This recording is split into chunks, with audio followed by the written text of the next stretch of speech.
Hi everyone, Kevin here. So for my heating control unit on my C6 Corvette, like everybody else, it started flickering. So I started tearing it apart and see what I could figure out.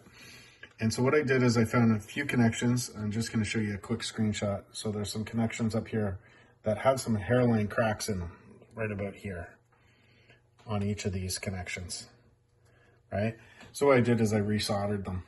So basically I used a microscope to do it. So it's these connections here that I found a little bit of the cracks on mine.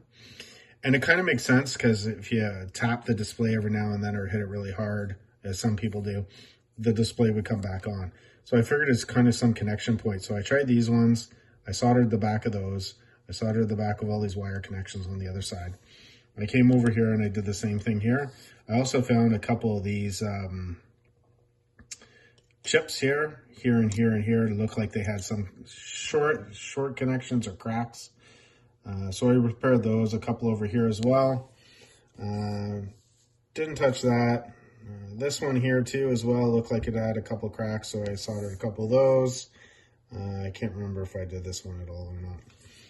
But there was a few things, so I just went around it, but I honestly believe it was probably this connection here, because some of these actually looked like they were cracked right around it. So these were not fully connecting to the display.